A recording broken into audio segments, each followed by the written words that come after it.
किसी डिटरमिनेंट के किसी भी एक कॉलम या किसी भी एक रो में कांस्टेंट के से मल्टीप्लाई किया जाता है, उस डिटरमिनेंट का जो वैल्यू है वो ओरिजिनल डिटरमिनेंट का के टाइम्स होगा, क्योंकि इन सभी प्रॉपर्टीज से क्वेश्चंस बोर्ड में आए हुए हैं और वो क्वेश्चन आपको कराए भी। ये कॉलम थर्ड के एलिमेंट्स के कोफैक्टर है और ये जो एलिमेंट यहाँ पर लिखे गए हैं ये एलिमेंट है कॉलम फर्स्ट के। तो हेलो एंड वेलकम बच्चों, स्वागत है सभी का डिटरमिनेंट के लेक्चर नंबर 4 में। और आज के इस लेक्चर में हम पढ़ने वाले हैं प्रॉपर्टीज और डिटरमिनेंट के बारे में। ठीक है, ये प्रॉपर्टीज और डिटरमिनेंट का लेक्चर नंबर 2 है। इसका एक पहले लेक्चर भी बना चुके हैं जिसमें आपको डिटरमिनेंट की 5 प्रॉपर्टीज के बारे में बताया गया था। ठीक है, और ये उसका क्या है, पार्ट 2 है जिसमें हम प्रॉपर्टीज आगे की प्रॉपर्टीज के बारे में बात करने वाले हैं। आपको उसमें बताया गया था कि उसमें 10 प्रॉपर्टीज है टोटल, जिसमें से 5 आपको बता चुके हैं और जो बाकी की 5 प्रॉपर्टीज है वो आपको इस वाले लेक्चर में कवर करी जाएंगी। ठीक है, तो हमारा आज का लेक्चर उसी के ऊपर होने वाला है। तो बाकी की जो 5 प्रॉपर्टीज है उनको देख लो। उन सभी प्रॉपर्टीज पर आपके जो बोर्ड में क्वेश्चंस है वो आए हुए हैं, इसलिए आपको इन प्रॉपर्टीज को समझना बहुत इंपॉर्टेंट है।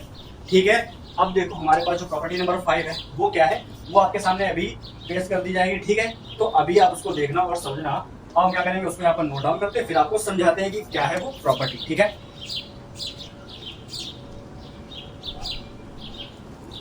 देखो तो हमारे पास जो प्रॉपर्टी नंबर 5 है वो आपके सामने है। देखो यहाँ पर क्या दिया गया है, यहाँ पर आपको बताया गया है कि if each element of a row और कॉलम ऑफ अ डिटरमिनेंट, यानी कि डिटरमिनेंट की किसी भी एक रो या फिर किसी भी एक कॉलम के सारे एलिमेंट्स का अगर मल्टीप्लाई करा दिया जाए कांस्टेंट के से, यानी कि किसी भी एक कांस्टेंट से उसके सारे एलिमेंट्स का मल्टीप्लाई किया जाता है अगर, तो क्या होगा, the value of the new determinant. ठीक है, तो एक नया डिटरमिनेंट बनेगा। ठीक है, उसका जो वैल्यू होगा वो पहले वाले यानी कि ओरिजिनल डिटरमिनेंट का के टाइम्स होगा। ठीक है, यानी कि ओरिजिनल डिटरमिनेंट का के टाइम्स जो होगा वो वैल्यू होगा नए वाले डिटरमिनेंट का। ठीक है, अब देखो इस चीज को समझाना है आपको, तो इसी चीज को समझने के लिए देखो यहाँ पर आपके लिए एग्जाम्पल है हमारे पास। फॉर एग्जाम्पल हमारे पास एक ये डिटरमिनेंट है A1 A2 A3 और B1 B2 B3। ठीक है, इसी तरीके से हमारे पास ये एक डिटरमिनेंट है डेल्टा। ठीक, अब हम क्या करेंगे, इसके किसी भी एक रो या फिर किसी भी एक कॉलम में कांस्टेंट के से मल्टीप्लाई करा देते हैं। ठीक है, फॉर एग्जांपल हम यहाँ पर रो सेकंड में के से मल्टीप्लाई कराते हैं, देन हमको एक नया डिटरमिनेंट मिलेगा जिसको हम डेल्टा डैश बोलेंगे। ठीक है, अब अगर हमने इसकी सेकंड रो में के से मल्टीप्लाई करा दिया देन क्या होगा, इसके सारे एलिमेंट्स में के आ जाएगा। ठीक है, तो ये जैसे लिखा है A1 B1 C1, तो ये वही रहेंगे, इन सभी के साथ में के आ जाएगा, तो के A2 हो जाएगा, के B2 हो जाएगा और के C2 हो जाएगा, बाकी ये वैसे ही रहेगा। ठीक है, तो ये हमारे पास आ गया दूसरा डिटरमिनेंट। ठीक, कहा गया है कि जो ओरिजिनल डिटरमिनेंट है, ठीक है, अगर हमने इसे मल्टीप्लाई करा दिया है तो इस वाले डिटरमिनेंट का जो वैल्यू है वो ओरिजिनल वाले डिटरमिनेंट का वैल्यू का के टाइम्स हो जाएगा। मतलब क्या है इसका, मतलब ये है कि अगर इसके अंदर के दिया गया है, इसकी सेकेंड रो के अंदर अगर के है, तो हम क्या कर सकते हैं, इस पूरी रो से इस के कांस्टेंट को बाहर कॉमन करके निकाल सकते हैं। ठीक है, यानी कि अगर हम इस के को बाहर निकाल लेंगे तो यहाँ पे अंदर क्या बचेगा, यहाँ पर अंदर बचेगा ये A1 B1 और C1। अगर यहाँ से के बाहर आ गया तो तीनों एलिमेंट्स से क्या होगा, के बाहर आ जाएगा, इसका के हट जाएगा, इसका भी के हट जाएगा, इसका भी के हट जाएगा, यानी कि यहाँ पर आएगा A2 B2 और C2। ये ऐसे हो जाएगा, बाकी जो लिखा है वो वैसे ही लिखा रहेगा। ठीक है, और आपको पता है कि यही वाला डिटरमिनेंट हमारा क्या ओरिजिनल डिटरमिनेंट है, यानी कि यही हमारे पास डेल्टा है। ठीक, तो यही कहा गया है कि अगर किसी डिटरमिनेंट के किसी भी एक कॉलम या किसी भी एक रो में कांस्टेंट के से मल्टीप्लाई किया जाता है देन उस डिटरमिनेंट का जो वैल्यू है वो ओरिजिनल डिटरमिनेंट का के टाइम्स होगा। ठीक है, ये हमारे पास क्या है, ये हमारे पास प्रॉपर्टी नंबर 5 थी। ठीक है, अब देखो इसी पर बेस आपको एक एग्जांपल देते हैं जिसमें आप क्या करोगे, देख पाओगे क्या है। देखो अगर ये आपको समझ में आ गया तो एक एग्जांपल देखो। ठीक, उससे आपको और ज्यादा क्लियर होगा कि ये प्रॉपर्टी आखिर क्या कह रही है यहाँ से। ठीक है, अब देखो हमारे पास एक डिटरमिनेंट है कुछ इस टाइप का। ठीक है, अब ये वाली प्रॉपर्टी उससे आपको ज्यादा क्लियर हो जाएगी। ठीक है, किस तरीके से, देखो हमारे पास एक डिटरमिनेंट है यहाँ पर एक ये कि उसमें एलिमेंट है M A1 N A2 और L A3। ठीक है, ऐसे ही M N और L है, B1 B2 B3 है और यहाँ पर C1 C2 C3 है। ठीक है, तो ये हमारे पास क्या एक डिटरमिनेंट है जिसमें क्या है इसकी रो फर्स्ट में n कांस्टेंट दिया गया है, सेकंड रो में n है सभी के साथ में, और थर्ड रो में n है सभी एलिमेंट्स के साथ में, ठीक है। देन देखो आप क्या कर सकते हो, देन आप क्या करोगे, इस वाली डिटर्मिनेंट से आप क्या करोगे कि इसकी फर्स्ट रो से m को कॉमन करके बाहर निकाल सकते हैं, ठीक है। इसके फर्स्ट रो से क्या करेंगे, m को कॉमन करके बाहर निकाल लेंगे, सेकंड रो से n को कॉमन करके बाहर निकाल लेंगे, और थर्ड रो से l को कॉमन करके बाहर निकाल लेंगे, ठीक है। यानी कि बाहर m, n और l बाहर आ जाएगा। देन इस डिटरमिनेंट का जो वैल्यू होगा वो अब क्या होगा, तो इसमें से m गायब, इसमें से n गायब, इसमें से l गायब, ठीक है। तो यानी कि यहाँ पर जो बचने वाला है वो कुछ इस प्रकार से लिखा जाएगा, ठीक है। तो जो एलिमेंट बचेंगे वो यहाँ पर लिख देंगे और कॉमन करी हुई चीज बाहर हो जाएगी, ठीक है। तो ये हमारे पास कुछ इस तरीके का आने वाला है, ठीक है। यानी कि डिटरमिनेंट में मैट्रिक्स से जस्ट उल्टा है। मैट्रिक्स के अंदर क्या होता था, किसी एलिमेंट का जो मल्टीप्लाई कराया जाता था वो पूरी मैट्रिक्स के अंदर होता था हर एक एलिमेंट के साथ में, ठीक है। लेकिन डिटरमिनेंट के साथ ऐसा नहीं है। डिटरमिनेंट में किसी भी कांस्टेंट का मल्टीप्लाई आप किसी भी एक रो या किसी भी एक कॉलम में करा सकते हो, ठीक है। लेकिन ऐसा नहीं कि किसी एक एलिमेंट में करा रहे हो, ठीक। किसी भी एक रो या फिर किसी भी कॉलम में होगा, किसी एक एलिमेंट के साथ मल्टीप्लाई नहीं होगा, ठीक है। अगर आपको मल्टीप्लाई कराना है किसी कांस्टेंट का तो किसी एक रो में करा लो या फिर किसी कॉलम में करा लो, ऐसा पॉसिबल है सिर्फ और सिर्फ डिटरमिनेंट के अंदर, ठीक है। तो ये हमारे पास क्या डिटरमिनेंट की पहली प्रॉपर्टी है। इसके अंदर एक चीज और देख लो, अगर आप किसी कांस्टेंट का इसके अंदर मल्टीप्लाई कराते हो, फॉर एग्जांपल ये वाला समझ में आ गया, इसको हटा देते हैं। एक एग्जांपल इसी में बताते हैं आपको कि जैसे मान लो हमारे पास यही डिटरमिनेंट है, ठीक है। ये हमारे पास डेल्टा इज इक्वल कोई डिटरमिनेंट है, ठीक। हम चाहते हैं कि इसकी फर्स्ट रो में के कांस्टेंट से मल्टीप्लाई करा दें, ठीक है। मान लो जब हम क्वेश्चन सॉल्व कर रहे होंगे, अगर हमको नीड हुई कि हम इस वाले रो में 2 से मल्टीप्लाई करा दें, 3 से मल्टीप्लाई करा दें, बाद में इसके साथ ऐड कर दें, सब्ट्रैक्ट कर दें, जिससे हमारा क्वेश्चन सॉल्व करना इजी हो जाए, देन उसको किस तरीके से किया जाएगा, ठीक। अगर हम चाहते हैं कि इसकी फर्स्ट रो में के से मल्टीप्लाई हो जाए, देन क्या करेंगे, यहाँ पर के से मल्टीप्लाई और के से डिवाइड किया जाएगा, ठीक है। और इसमें मल्टीप्लाई किया जा रहा है इसलिए ऊपर वाला के सबके साथ में जाएगा। अगर डिवाइड करेंगे तो 1/k सबके साथ में जाएगा, ठीक है। देन मल्टीप्लाई कराने के बाद क्या होगा, ये जो k है इसका इनमें मल्टीप्लाई करा देंगे, यानी कि हो जाएगा ka1, kb1 और kc1 हो जाएगा। बाकी एलिमेंट वैसे ही लिखे जाएंगे, तो ये a2, b2 और c2, a3, b3 और c3 ऐसा हो गया। अब यहाँ से ये के तो चला गया, यहाँ पे क्या बचेगा 1/k। कहने का मतलब क्या है, कहने का मतलब ये है कि अगर हम किसी कांस्टेंट का मल्टीप्लाई डिटरमिनेंट के अंदर किसी भी एक रो या किसी भी कॉलम में कराते हैं, देन उस पूरे डिटरमिनेंट को उसी कांस्टेंट से डिवाइड भी करना पड़ता है, ठीक है। इस पूरे डिटरमिनेंट को हमने क्या किया, उसी कांस्टेंट से क्या किया, डिवाइड किया है, जिसका हमने यहाँ पर मल्टीप्लाई कराया, ठीक है। तो ये आपको ध्यान रखना है, ठीक है। कभी मान लो बाई चांस आपको कि मान लो जैसे MNL अभी लिखा गया था वैसे ही, ठीक है।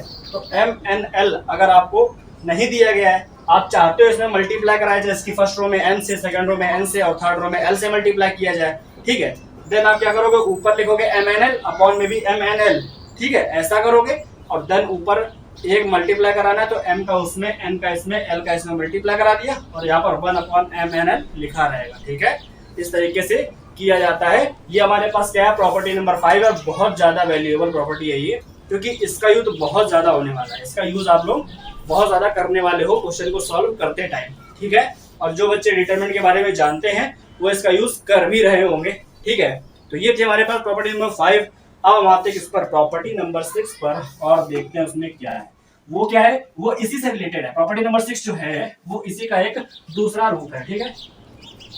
तो उसमें आप लोगों को इसी प्रॉपर्टी से कुछ सिमिलरिटी देखने को मिलेगी। अब हम आते हैं प्रॉपर्टी नंबर 6 पर, ठीक है। सॉरी, प्रॉपर्टी नंबर 6 नहीं, ये हमारे होगा प्रॉपर्टी नंबर 7। क्यों? क्योंकि हम पहले वाले लेक्चर के अंदर 5 प्रॉपर्टी पढ़ चुके हैं और इसके पहले जो भी प्रॉपर्टी आपको प्रॉपर्टी नंबर इसके फिफ्थ जो बता रहे थे वो फिफ्थ नहीं थी, वो प्रॉपर्टी नंबर 6 थी, ठीक है। वो था प्रॉपर्टी नंबर 6 और प्रॉपर्टी नंबर 6 के बारे में ही अभी तक आपको बता रहे थे। नंबर नहीं ध्यान रहा, लेकिन वो प्रॉपर्टी नंबर 6 थी। अब हम बात करेंगे प्रॉपर्टी नंबर 7 के बारे में, ठीक है। देखो प्रॉपर्टी नंबर 7 क्या है,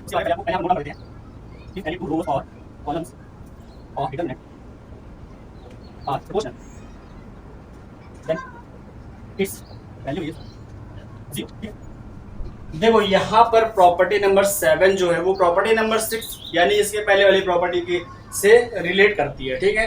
कैसे, देखो यहाँ पर क्या है, कहा गया इफ एनी टू रोज और column of determinant are proportional then its value is 0।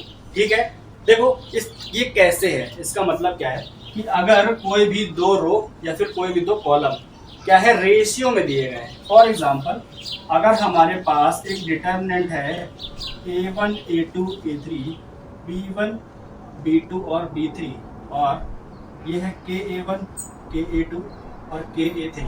ठीक है, तो हमारे पास यहाँ पर क्या है, यहाँ पर ये a1 a2 a3 first row के एलिमेंट है और यहाँ पर थर्ड रो के एलिमेंट ka1 ka2 ka3 है। मतलब क्या है कि इसका और इसका रेशियो k का रेशियो में है। ठीक है, यानी कि ये जो थर्ड रो है वो क्या है, वो k times of first row के है। ठीक है, तो यहाँ पर क्या है, इस तरीके का अगर आपको कहीं भी डिटरमिनेंट देखने को मिलती है तो उसका वैल्यू क्या होगा, 0 होगा। ऐसे मान लो आपको कोई डिटरमिनेंट इस तरीके से दिया जाता है जिसके पहले एलिमेंट मान लो 2 8 और 7 है, यहाँ पर लिखा है 7 5 9 और जो थर्ड रो है उसके एलिमेंट इसी के साथ प्रोपोर्शनल में है।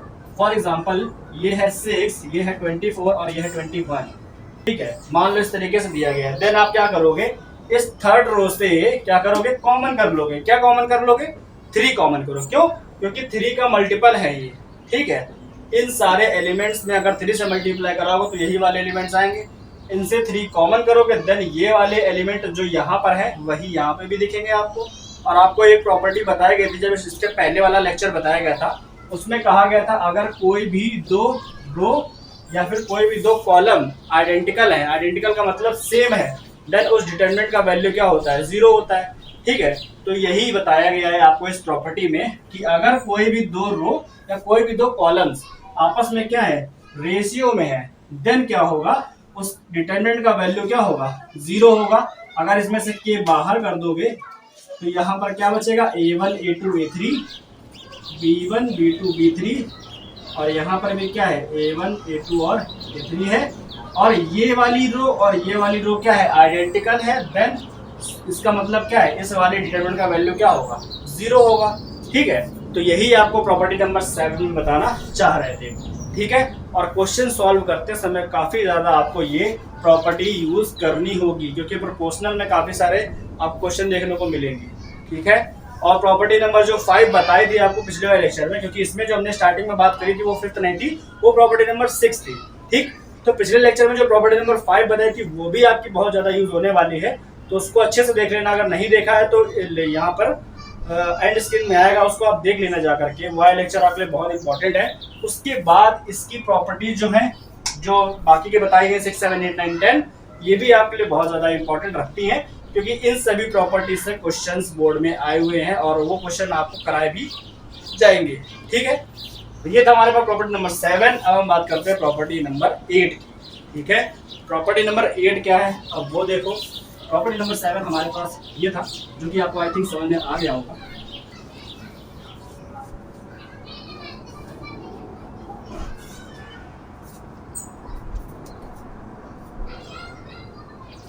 तो देखिए प्रॉपर्टी नंबर 8 हमारे पास कुछ इस तरीके से है, जो कि आपके सामने लिखा हुआ है, लेकिन इससे आपको कुछ भी समझ में नहीं आएगा। ठीक है, जब तक आपको बताएंगे नहीं कि यहाँ पर क्या लिखा है। ठीक है, तो देखो प्रॉपर्टी नंबर 8 में हमारे पास क्या गिवन है, कहा गया है कि अगर किसी डिटरमिनेंट के किसी भी एक रो या फिर किसी भी एक कॉलम के सारे एलिमेंट का मल्टीप्लाई है, ठीक है, जो कि प्रॉपर्टी नंबर अभी 6 में आपने देखा है कि क्या करा गया था उसमें कि किसी भी एक रो या फिर किसी भी एक कॉलम के सारे एलिमेंट्स का मल्टीप्लाई किसी कांस्टेंट से करा दिया गया था। ठीक है, जैसे हमारे पास ये है एक डिटरमिनेंट।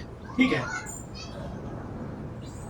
अब क्या है, देखो all the elements of any one row and any one column of the determinant are multiplied by a constant। ठीक है, किसी भी एक रो किसी भी कॉलम में अगर किसी कांस्टेंट से मल्टीप्लाई करा दिया जाए और उसके बाद एंड देन एडेड और subtracted to the corresponding element. अब क्या किया जाए, उस रो के सारे एलिमेंट को ऐड कर दिया जाए या फिर सब्ट्रैक्ट कर दिया जाए, किसके साथ, किसी भी दूसरी रो या फिर किसी भी दूसरे कॉलम के साथ में।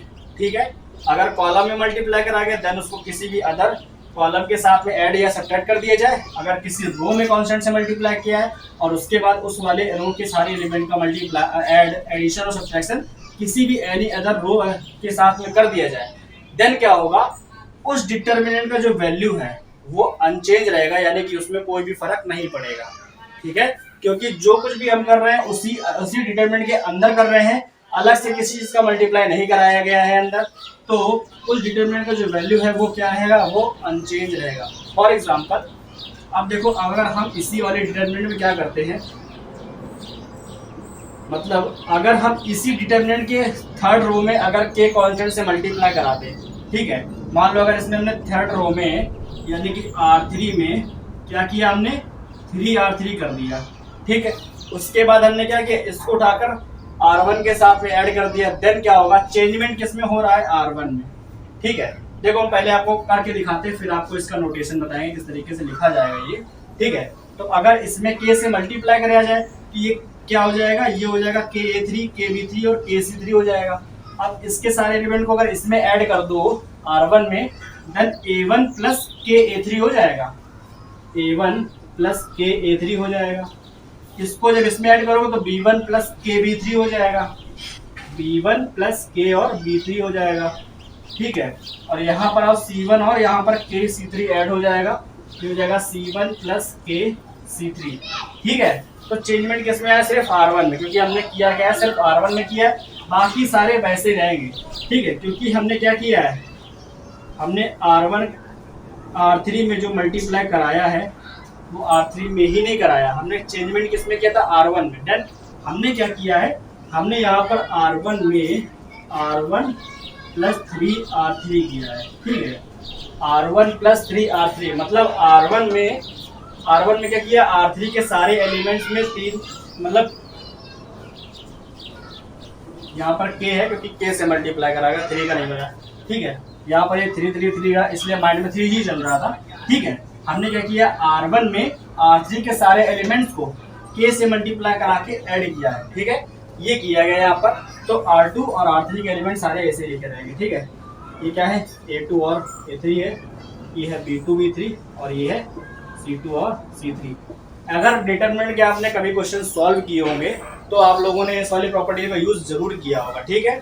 मान लो अगर हमारे पास कुछ एलिमेंट्स यहाँ पर है और कुछ यहाँ पर है, ठीक है, जैसे ये वाले मान लो डिटरमिनेंट है और हमको क्या है, जरूरत है ऐसा कि इस वाले में मल्टीप्लाई करा के इसमें ऐड कर दिया जाए, ठीक है। तो इसी का आपको क्या करना है, क्वेश्चन में आगे यूज करना होगा और ये आपके बहुत ज्यादा काम आने वाली है ये वाली प्रॉपर्टी। इस प्रॉपर्टी के अकॉर्डिंग आप क्या कर सकते हो, बहुत सारे ट्रांसफॉर्मेशन इसमें अप्लाई कर सकते हो, ठीक है। मान लो जैसे ये, अगर ये भी हमने क्या किया, रो में किया है, आप कॉलम्स में भी इसका काम कर सकते हो, ठीक है। मान लो अगर हम चाहते हैं कि C1 में C1 प्लस 2C2 किया जाए, C1 प्लस 2C2 कर दिया जाए, देन ये वाला डिटरमिनेंट हमारे पास कैसा आएगा, देखो जरा यहाँ पे ध्यान से।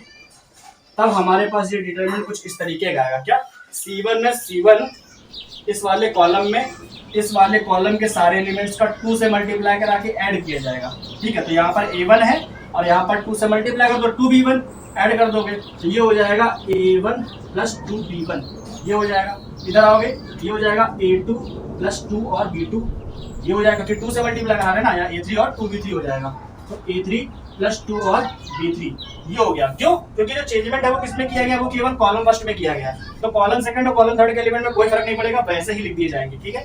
ये इनको वैसे लिख दो यहाँ पर B1 B2 B3 और C1 C2 C3, ठीक है। तो ये हमारे पास क्या है, ये हमारे पास डिटरमिनेंट है और इसका वैल्यू भी क्या रहेगा, अनचेंज रहेगा। क्यों, क्योंकि इसी डिटरमिनेंट के अंदर हमने इसको अप्लाई किया और देन हमारे पास ये वाला डिटरमिनेंट आया है, ठीक है।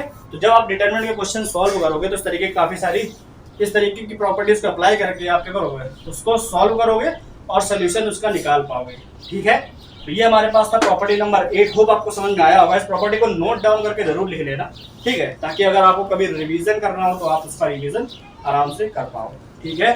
तो ये हमारे पास क्या थी, प्रॉपर्टी नंबर 8। अब हम आते हैं प्रॉपर्टी नंबर 9, प्रॉपर्टी नंबर 10 पर, ठीक है। प्रॉपर्टी नंबर 10 जो है लास्ट है, हो सकता है आपने वो पहले ना पढ़ी हो, पढ़ी भी हो सकती है और उस पर बेस्ड क्वेश्चन भी बोर्ड एग्जाम में आए हुए हैं, इसलिए वो प्रॉपर्टी एडवांस आपको जरूर यहाँ पर बताई जाएगी, ठीक है। तो अब हम आते हैं प्रॉपर्टी नंबर 9 पर, ठीक है। प्रॉपर्टी नंबर 8 आपको समझ में आ गई होगी। अब चलते हैं प्रॉपर्टी नंबर 9 पर और देखते हैं कि उसके अंदर क्या खास है, ठीक है।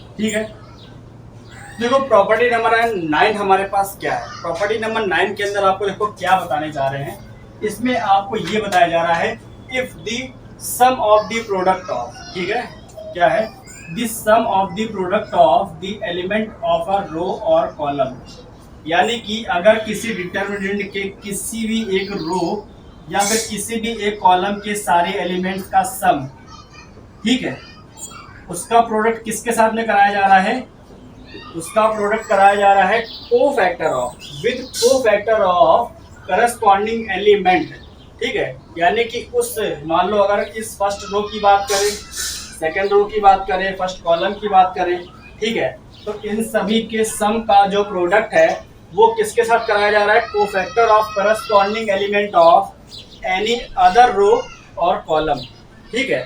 जब ऐसा कराया जाएगा देन उस डिटरमिनेंट का जो वैल्यू है वो 0 होगा, ठीक है। क्यों? क्योंकि जब आपको एक्सपेंड करना सिखाया जा रहा था डिटरमिनेंट को, देन आपको क्या बताया गया था, यही डेफिनेशन सेम बताई गई थी आपको, ठीक है। देन आपको यही डेफिनेशन सेम बताई गई थी, लेकिन वहां पर ये नहीं था एनी अदर रो और कॉलम, वहां पर ये देखने को नहीं मिल रहा था, ठीक है। वहां पर ये नहीं था, इस वजह से वो एक्सपेंड करने की डेफिनेशन थी। यहाँ पर ये लिख दिया गया, इस वजह से क्या है, इस डिटरमिनेंट का वैल्यू 0 हो जाएगा। क्यों?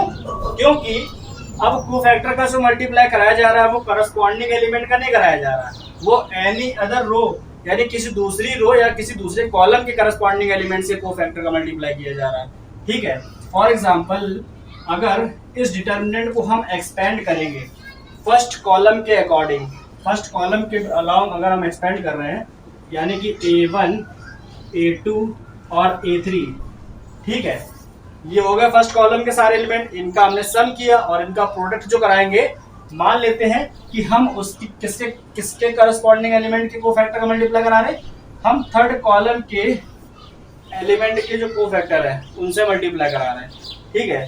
A1, A2 और A3 में किसके कोफैक्टर का मल्टीप्लाई कराएंगे, ये कौन सा एलिमेंट है, ये है A13, ठीक है, तो इसका कोफैक्टर कौन सा हो जाएगा, C13 हो जाएगा, इसका हो जाएगा C23 और जो इसका कोफैक्टर होगा वो हो जाएगा C33।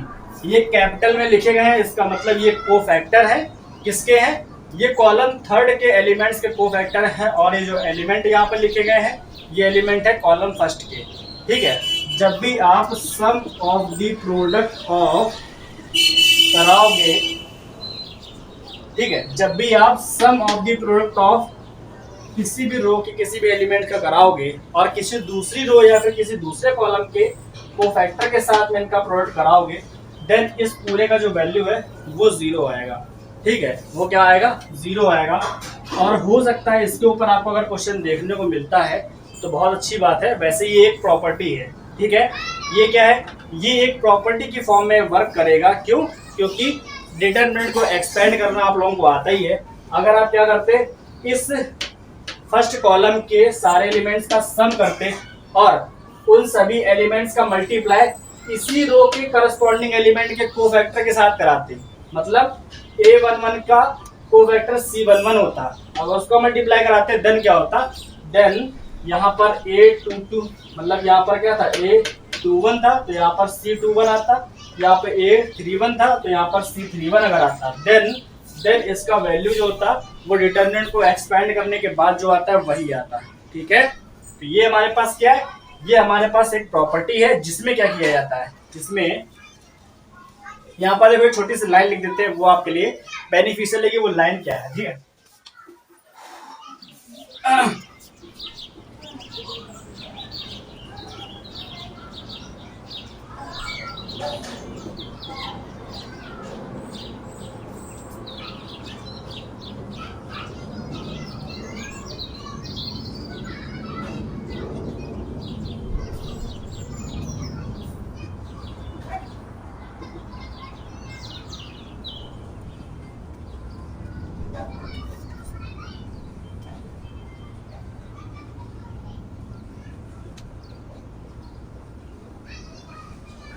ठीक है, देखो यहाँ पर हमने क्या किया है, जो यहाँ पर कराया गया है वही यहाँ पर लिखा गया है। क्या हमने किया, let us take sum of the product of the first column first, ठीक है। यहाँ पे हमने क्या किया है, सम लिया है किसका, फर्स्ट कॉलम के एलिमेंट्स का, एंड उनका जो प्रोडक्ट कराया है वो किसका कराया है, with cofactor of corresponding element of third column. ठीक है, यानी कि उनका जो मल्टीप्लाई है वो थर्ड कॉलम के करस्पॉन्डिंग एलिमेंट्स के कोफैक्टर के साथ में कराया गया है। ठीक, और जब ऐसा कराया जाएगा कि किसी दूसरी रो के एलिमेंट्स का किसी दूसरी रो के या फिर किसी दूसरे कॉलम के एलिमेंट्स के कोफैक्टर के साथ मल्टीप्लाई होगा, देन उस डिटर्मिनेंट का जो वैल्यू है वो क्या होगा, 0 हो जाएगा। ठीक है, तो ये थी आपके पास प्रॉपर्टी नंबर 9। ये आपके लिए एक एक्स्ट्रा प्रॉपर्टी हो गई, क्योंकि ये आपको बहुत कम देखने को मिलेगी कहीं पे भी, लेकिन इसको जानना आपके लिए बहुत जरूरी है। ठीक है, क्यों, क्योंकि डिटर्मिनेंट को एक्सपेंड करने का ये एक अपोजिट वर्जन है। ठीक है, इसीलिए इसका वैल्यू क्या है, 0 है। ठीक है, तो अब हमारे पास आते हैं प्रॉपर्टी नंबर 10 पर। प्रॉपर्टी नंबर हमारे पास कुछ इस तरीके से थी। अगर आपको ये समझ में आई है तो इस पर डिपेंड कोई क्वेश्चन अगर आपको मिले तो जरूर शेयर करना। ठीक है, अब हम आते हैं क्वेश्चन नंबर प्रॉपर्टी नंबर 10 पर। ये प्रॉपर्टी नंबर 9 हमारे पास हो गई और इस पर बेस्ड क्वेश्चन बहुत कम मिलेंगे आपको। ठीक है, तो हम आते हैं प्रॉपर्टी नंबर 10 पर। उस पर बेस्ड क्वेश्चन जो है बोर्ड में भी पूछे जा चुके हैं। किस पर, प्रॉपर्टी नंबर 10 पर बेस्ड। ठीक है, प्रॉपर्टी नंबर 10 को समझना आपके लिए बहुत इजी है। ठीक है, लेकिन उसको नोट डाउन करके याद रखना कठिन है आपके लिए। ठीक है, उसको अगर समझ लोगे तो आपको अपने आप लिखने में कोई भी कठिनाई नहीं होगी। ठीक है, तो देखो प्रॉपर्टी नंबर 10 अब हमारे पास क्या है, आते हैं प्रॉपर्टी नंबर 10 पर। ठीक है,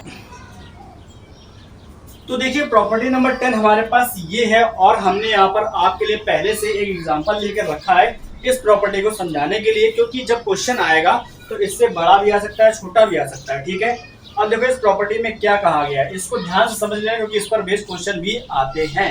ठीक है, इसमें आपसे पूछा क्या जाएगा, इसमें आपसे क्वेश्चन में पूछा जाएगा कि गिवन डिटर्मिनेंट, या फिर इस डिटर्मिनेंट को वहां पर इक्वेशन की फॉर्म में बोला जा सकता है। वहां पर बोला जा सकता है कि गिवन इक्वेशन का कोई फैक्टर फाइंड करो। ठीक है, find the factor of the given equation या फिर डिटर्मिनेंट, ऐसा लिखकर आ सकता है वहां पर। और पहले आप समझ लो कि इसमें क्या कहा गया है। इसमें कहा गया if a determinant contains the variable x। ठीक है, देखो ये डिटर्मिनेंट है जो क्या कर रहा है, इसके अंदर x वेरिएबल आपको देखने को मिल रहा है, तो जाहिर सी बात है ये कंटेन कर रहा है। And the element of the determinant, अब डिटर्मिनेंट के जो एलिमेंट्स हैं आर पॉलिनोमियल इन x। ठीक है, तो देखोगे आप कि डिटर्मिनेंट के जो एलिमेंट्स है वो क्या है, पॉलिनोमियल है, x में ही पॉलिनोमियल दिए गए हैं। ठीक है, and the determinant evaluates to 0 when. ठीक है, अब अगर डिटर्मिनेंट को सॉल्व करोगे और इसमें x is equal to a, मतलब क्या है कि x इज इक्वल अगर कोई भी वैल्यू पुट करने पर इसका वैल्यू 0 हो जाए। ठीक है, अगर x इज इक्वल कोई वैल्यू पुट करने पर इसका वैल्यू 0 हो जाए। फॉर एग्जाम्पल अगर हमने इसमें x is equal to put किया, ठीक है, और इस डिटरमिनेंट का वैल्यू क्या हो गया, 0 आ गया, देन बोला जा सकता है कि x minus 2 is a factor of the given determinant. ठीक है, इसी तरीके यहाँ पे क्या आ गया है कि determinant evaluates to 0 when x is equal to a, then x minus a is a factor of the given determinant. ठीक है, ये यहाँ पर कहा गया है। ठीक, अब यहाँ पर एग्जांपल है, जब इस डिटरमिनेंट को सॉल्व करोगे, ठीक है, तो इसका अगर आपको फैक्टर फाइंड करना है तो क्या करोगे, इसको आपको सॉल्व करना पड़ेगा, इसका इसमें मल्टीप्लाई, यानी कि x का x माइनस 2 में, माइनस 4 का 2 में 8। ठीक है, अब x की जगह पर कोई ऐसा वैल्यू पुट करो जिससे इसका वैल्यू क्या हो जाए, 0 हो जाए। अगर हम यहाँ पर x इज इक्वल 2 पुट करते हैं तो क्या आएगा, देखो यहाँ पर, देन हमारे पास क्या आएगा, डेल्टा इज इक्वल 2 और 2 माइनस 2। ठीक है, 2 और 2 माइनस 2 और ये माइनस 8, ये तो 0 हो गया। अगर ये 0 है तो 0 माइनस 8 यानी कि माइनस 8 आ रहा। अभी हमारा वैल्यू 0 नहीं आया। x इज इक्वल अगर 3 पुट करते हैं देन हमारे पास क्या आएगा, देन देखो सॉल्व करके, अगर यहाँ पर 3 रखोगे 3 माइनस 2 और माइनस 8, तो 3 माइनस 2 और माइनस 8, तो ये हो गया 1, तो यहाँ बचेगा 3 माइनस 8, तो ये आ गया माइनस 3, यहाँ माइनस 5 आ गया, तो क्या माइनस 5, ये 0 तो है नहीं। ठीक है, अब हम क्या करेंगे, x इज इक्वल 4 पुट करके देखते हैं, क्या करेंगे, x इज इक्वल 4 पुट करेंगे, 4 माइनस 2। ठीक है, तो ये जगह 4 और 4 माइनस 2 और ये हो गया माइनस का 8। तो देखो 4 में से 2 गया 2 बचा, 2 4 सा 8, ये आ गया 8 और ये माइनस का 8, कैंसिल हो गया, कितना आ गया, 0 आ गया, 0 आ गया। ठीक है, क्या आ गया, 0 आ गया, यानी कि एट x इज इक्वल 4 पर इस डिटरमिनेंट का जो वैल्यू है वो 0 हो गया है। ठीक है, x इज इक्वल 4 पर ये डिटर्मिनेंट का वैल्यू 0 हो गया, देन हम क्या बोल सकते हैं कि यहां पर x minus 4 is a factor of the given equation बोल दो या डिटर्मिनेंट बोल दो, बात सेम है। ठीक है, तो ये हमारे पास था प्रॉपर्टी नंबर 10 और इस पर बेस्ड क्वेश्चन आपका बोर्ड में भी पूछा गया है, सीबीएसई में काफी बार पूछा गया है क्वेश्चन, एक बार नहीं काफी बार आया हुआ है। तो इस वाली प्रॉपर्टी को आप लोग ध्यान से समझ लेना। क्या कहा गया है, if a determinant contains a variable x, जरूरी नहीं वहां पर x ही हो, वहां पर y भी हो सकता है, z भी हो सकता है, लेकिन अगर जो वो वेरिएबल कंटेन कर रहा है उसके एलिमेंट्स भी उसी वेरिएबल में पॉलिनोमियल होंगे इस डिटर्मिनेंट के अंदर। ठीक है, देन क्या करोगे, x इज इक्वल, मतलब जब इसको सॉल्व करोगे आप प्रॉपर्टीज अप्लाई करके उस डिटर्मिनेंट को पहले छोटा कर लेना। मान लो डिटर्मिनेंट बहुत बड़ा है तो उसमें कुछ प्रॉपर्टीज अप्लाई करके उस डिटर्मिनेंट को पहले हम छोटा कर लेंगे, उसके बाद क्या करेंगे, उसमें हम उसको एक्सपेंड करेंगे। एक्सपेंड करने पर बाद में अगर x का कोई वैल्यू रखने पर उस डिटर्मिनेंट का वैल्यू 0 होता है, देन बोला जा सकता है कि हमारे पास जो वैल्यू पुट किया हमने उसी को माइनस के साथ लिख दोगे। ठीक है, अगर मान लो x इज इक्वल -2 पुट करने पर 0 आया है, देन क्या हो जाएगा, यहाँ पर +2 लिख दोगे। x + 2 is a factor of the given equation. ठीक है, ये हमारे पास क्या था, ना 2 काम आया, ना 4 ना 3, हमारे पास यहाँ पर 4 काम आया। ठीक है, तो ये था हमारे पास प्रॉपर्टी नंबर 10। होप आपको समझ में आया होगा। प्रॉपर्टी नंबर 6, 7, 8, 9, 10 आपको इस वाले लेक्चर में बताया गया है। ठीक है, इसके पहले वाला लेक्चर जो है वो छोटा सा लेक्चर था, उसमें आपको 5 प्रॉपर्टी के बारे में बताया गया था और ये भी बताया था कि बाकी की जो प्रॉपर्टीज है वो लेंदी है, उनको समझाने में भी समय लग सकता है, तो वैसा ही हुआ यहाँ पर। ठीक है, हमारा यह लेक्चर पिछले लेक्चर से काफ़ी लेंदी हो चुका है और इसमें आपको भरपूर समझाया गया है कि जो जो प्रॉपर्टी है वो किस तरीके से वर्क करेगी। ठीक है, तो इसके बाद हम आपके लिए क्वेश्चन का भी लेक्चर लेकर आएंगे जिसमें आपको सारी प्रॉपर्टीज अप्लाई करके दिखाया भी जाएगा। ठीक है, तो क्वेश्चन के लेक्चर 5 से 6 होने वाले हैं जिसमें आपको अलग अलग क्वेश्चन कराए जाएंगे और बोर्ड में पूछे गए क्वेश्चंस भी हैं। अच्छे क्वेश्चन है, उनको ध्यान से देखिएगा, समझिएगा। जितनी प्रॉपर्टीज बताई गई सारी अप्लाई करके आपको बाकायदा दिखाया जाएगा और आप लोगों को उसको देखना है और क्वेश्चन भी घर में सॉल्व कर रहे हैं जिससे आपकी प्रैक्टिस हो सके। ठीक है, प्रैक्टिस आपको जरूर करनी है। तो अगर ये प्रॉपर्टी समझ में आई है तो लाइक करो, अगर किसी भी कोई डाउट है तो कमेंट करके जरूर बताना। ठीक है, वीडियो अगर अच्छा लगा तो लाइक करना। बाकी मिलते हैं इसके नेक्स्ट लेक्चर में नए क्वेश्चन के साथ में, उनको सॉल्व करेंगे और आगे बढ़ेंगे, देखेंगे काफ़ी सारे ऐसे क्वेश्चन सॉल्व करेंगे। मिलते हैं नेक्स्ट लेक्चर में नए टॉपिक के साथ। गुड बाय, टेक केयर, मौज करो।